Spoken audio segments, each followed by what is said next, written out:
शांति कुंज हरिद्वार की, गायत्री शक्तिपीठ लगापा की। और एक बार सरोवर के विभिन्न गांवों से आए हुए सभी क्षेत्र की जो बहनें आई हुई हैं, हमारी शक्ति स्वरूप जो देव स्वरूप जो बहनें हैं, उनकी भी एक बार जोरदार से बोलेंगे, एक बार जय। तो सबसे पहले एक बार गायत्री मंत्र बोलेंगे, एक बार साथ ओम।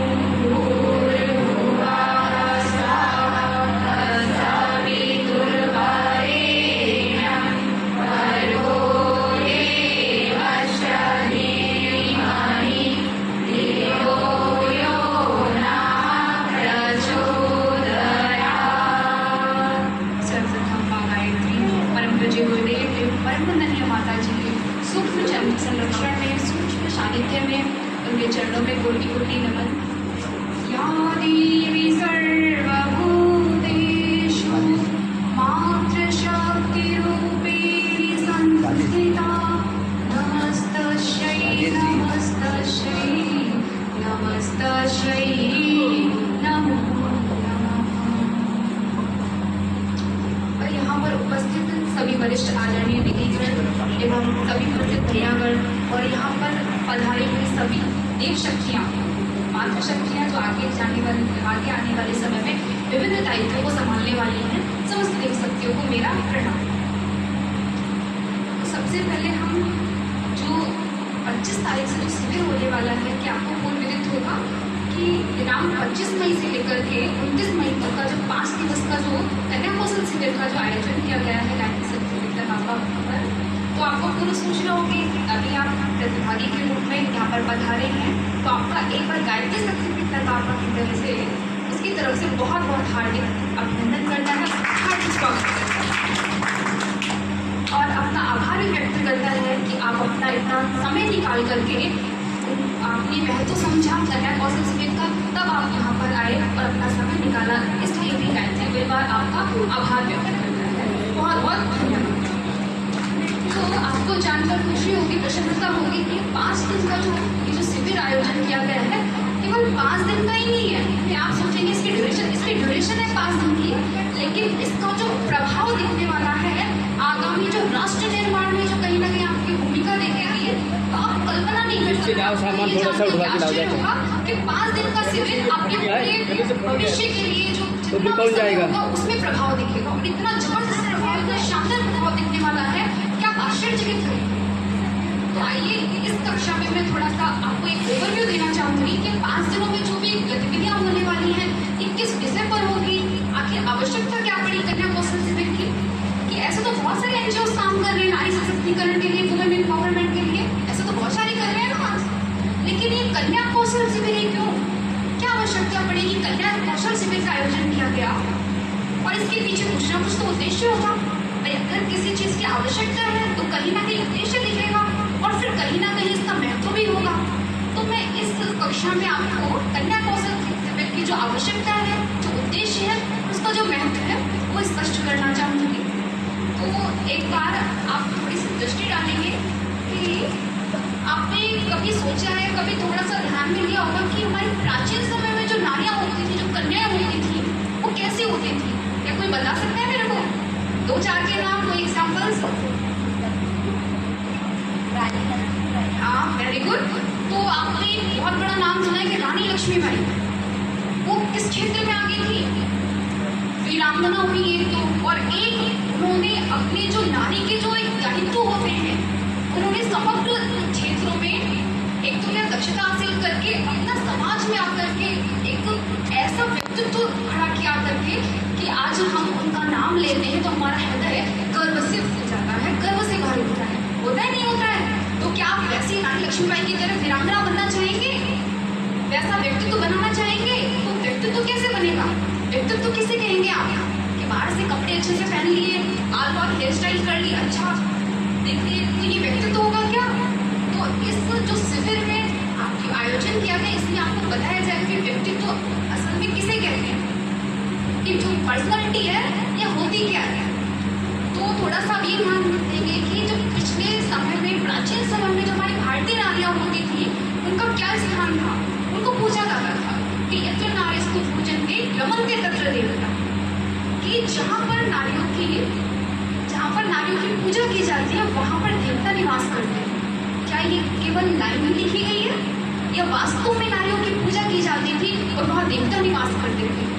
वास्तव में उस समय में जो नारियाँ होती थी, जो हमारी कन्याएं, जो हमारी बहनें, जो हमारी बेटियाँ होती थी, उनकी वास्तव में पूजा की जाती थी और वहाँ पर देवता निवास करते थे। और हम उस दृश्य को अगर आज के समय में तुलना करें कि आज के समय में नारियों की पूजा की जाती है, उनके चरण स्पर्श किए जाते हैं, नहीं, चरण स्पर्श की तो बात बहुत दूर की। और दूसरी बात आपने कि देवता निवास करते हैं, तो ये तो कल्पना नहीं कर सकते आज मनुष्यता निवास नहीं करती है कि आज वो पुरुष जिसको एक माता अपने आंचल में सींच करके एक बालक से लेकर एक युवा बनाती है और वो युवा क्या करता है, एक नारी को इज्जत करता है, उसका सम्मान नहीं करना चाहता, तो देवता तो निवास नहीं कर सकते ना।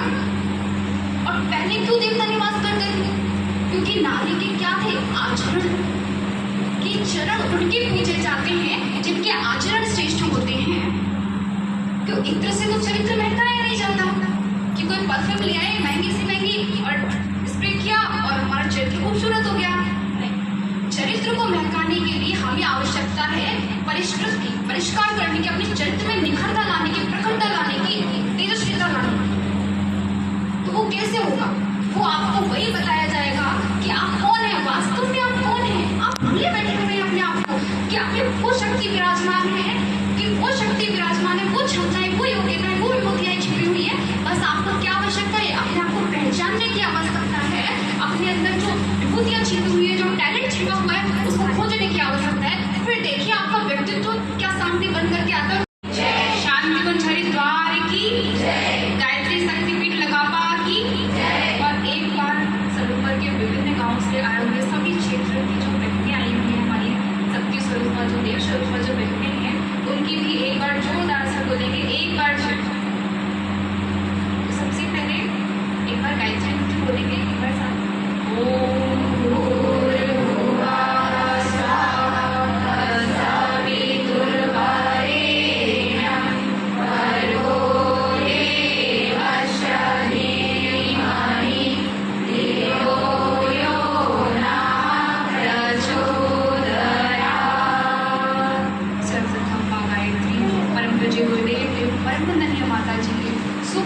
संरक्षण में, सूक्ष्म सानिध्य में, उनके चरणों में कोटि कोटि नमन। या देवी सर्वभूतेषु मातृशक्तिरूपेण संस्थिता नमस्तस्यै नमस्तस्यै नमस्तस्यै नमो नमः। और यहाँ पर उपस्थित सभी वरिष्ठ आदरणीय विधिगण एवं सभी प्रसिद्ध क्रियागण और यहाँ पर पधारी हुई सभी देव शक्तियाँ, मातृशक्तियाँ जो आगे आने वाले समय में विभिन्न दायित्वों को संभालने वाली हैं, समस्त देव शक्तियों को मेरा प्रणाम।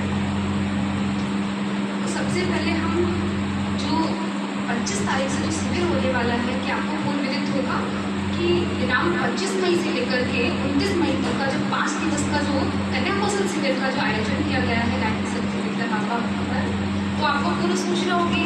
अभी आप प्रतिभागी के रूप में यहाँ पर पधारे हैं, तो आपका एक बार गायत्री शक्तिपीठ बाबा की तरफ से, उसकी तरफ से बहुत बहुत हार्दिक अभिनंदन करता है, हार्दिक स्वागत करता है और अपना आभार भी व्यक्त करता है कि आप अपना इतना समय निकाल करके आपने महत्व समझा कन्या कौशल शिविर का, तब आप यहाँ पर आए और अपना समय निकाला। इसलिए भी गायत्री परिवार आपका आभार व्यक्त करता है, बहुत बहुत धन्यवाद।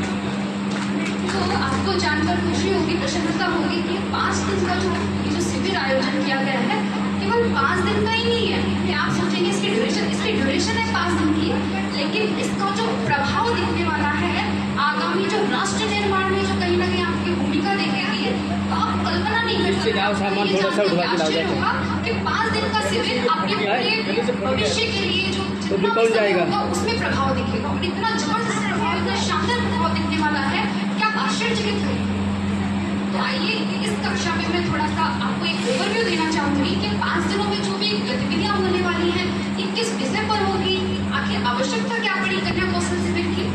कि ऐसे तो बहुत सारे एनजीओ काम कर रहे हैं नारी सशक्तिकरण के लिए, वुमेन एम्पावरमेंट के लिए, ऐसे तो बहुत सारे कर रहे हैं ना आज, लेकिन ये कन्या कौशल शिविर ही क्यों, क्या आवश्यकता पड़ेगी कन्या कौशल शिविर का और इसके पीछे कुछ ना कुछ तो उद्देश्य होगा। भाई अगर किसी चीज की आवश्यकता है तो कहीं ना कहीं उद्देश्य दिखेगा और फिर कहीं ना कहीं इसका महत्व भी होगा।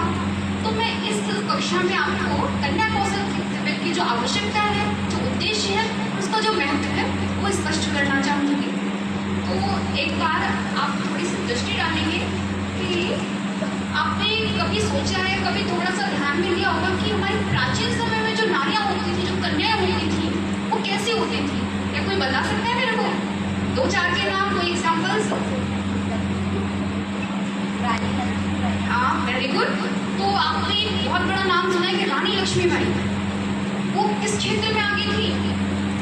वीरांगना हुई है। तो और एक उन्होंने अपने जो नारी के जो एक दायित्व होते हैं, उन्होंने समग्र क्षेत्रों में एक तो क्या दक्षता हासिल करके अपना समाज में आकर के एक ऐसा व्यक्तित्व खड़ा किया करके कि आज हम उनका नाम लेते हैं तो हमारा हृदय गर्व से हो जाता है, गर्व से भर उठता है। होता है नहीं होता है?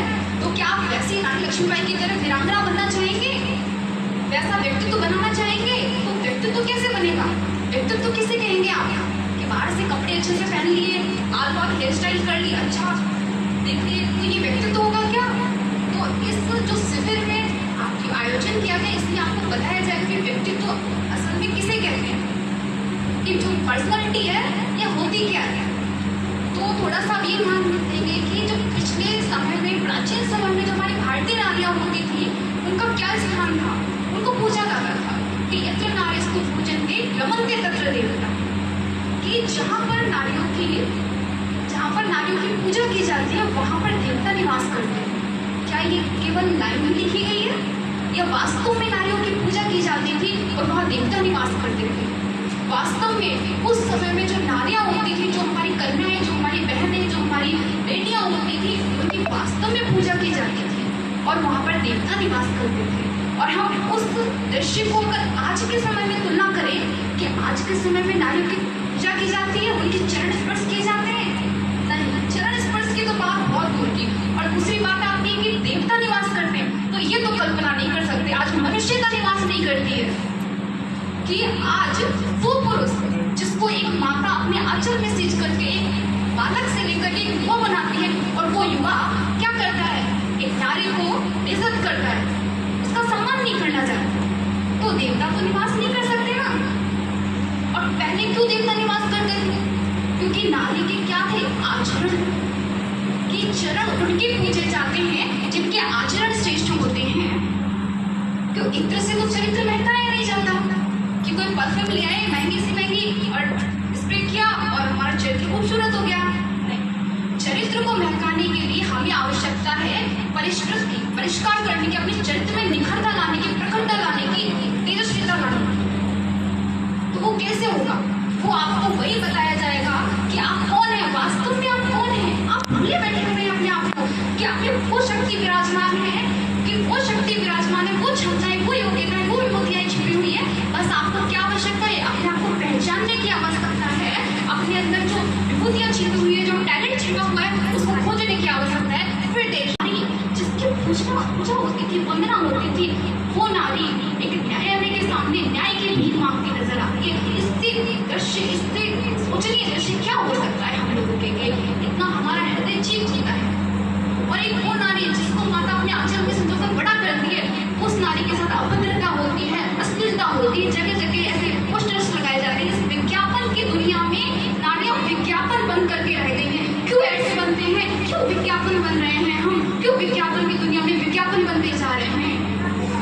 क्या आप टीवी सीरियल्स में काम करने वाली एक्ट्रेस हैं, उनको आत्मनिर्भर कहेंगे कि जो चरित्र को दांव पे लगा करके एक फाइनेंशियली सपोर्ट में आ रहे हैं, क्या उनको आत्मनिर्भरता कह सकते हैं? तो ये बहुत बड़ी भूल होगी, उसको आत्मनिर्भरता नहीं कह सकते। क्या हमारी प्राचीन जो भारतीय संस्कृति में जो नारियां हुई हैं, गार्गी, मैत्री, घोषा, अपारा, विश्वशरा, अनुसुईया, माता अनुसुईया, सीता, क्या ये आत्मनिर्भर नहीं थी?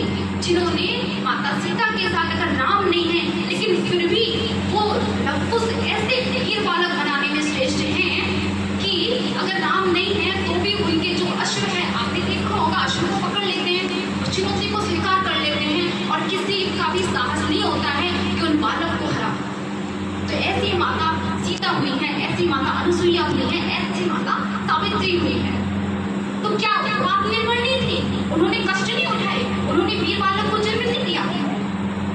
तो आज आवश्यकता है आपको पहचानने की, आपको जानने की कि एक वाक्य है कि नारी कैसी होनी चाहिए, कि नारी प्रेम में राधा बने, नारी प्रेम में राधा बने और गृहस्थ में बने जानकी, गृहस्थ में बने जानकी, और काली बन करके शीश काटे जब हो बात सम्मान की। तो आपके सरस्वती, लक्ष्मी और दुर्गा तीनों का स्वरूप विद्यमान है। तो आज बहनों ज्यादा समय का अभाव है, तो इस वजह से मैं अपनी बात को यही संक्षिप्त करना चाहूंगी, यही बात को रोकना चाहूंगी। बाकी जानकारी आप विविध क्लासों के माध्यम से सीखते रहेंगे। तो आशा करती हूँ कि जो भी वरिष्ठ दीदीगण आपको कक्षाओं के माध्यम से प्रेजेंट करेंगे, जो भी अपनी बातों को विचारपूर्ण रखेंगे, आप विश्वास के साथ उनको ग्रहण करेंगे, नोटिस करेंगे, ये मैं आशा करती हूँ। तो आप देखिएगा, आप पहचान नहीं पाएंगे, आप खुद अवलोकन कीजिएगा कि आज के दिन आप कैसे हैं, और जब शिविर के समापन के दिन जाएंगे तो आप ऐसे बदले हुए जाएंगे, ऐसा परचम लहराते हुए जाएंगे कि आप कल्पना नहीं कर सकते। तो एक बार जोरदार तालियां आप सभी बहनों के लिए, और बहुत बहुत धन्यवाद कि आप यहाँ पर आए, आपने जो रेणु ऋषि का चिंतन है उससे जुड़ने का मौका मिला। तो इसी चीजों को देखते हुए कि हमारे गुरुदेव और परम वंदनीय माता जी का हृदय चीख उठा जब ये स्थिति देखी, तो उन्होंने ये कन्या कौशल शिविर का आयोजन किया कि हम बहनों को कहाँ पहुँचाएंगे, ब्रह्मवादिनी बना देंगे, वो हर क्षेत्र में आगे जाएगी और समाज क्या करेगा, नतमस्तक होगा। तो बहनों, आप उठो, जागो, अपने स्वरूप को पहचानो और इस समाज में आप ऐसी चेतना का विस्तार कर दो कि दुनिया आपकी नतमस्तक होगा। तो बहुत बहुत धन्यवाद कि आप यहाँ पर आए।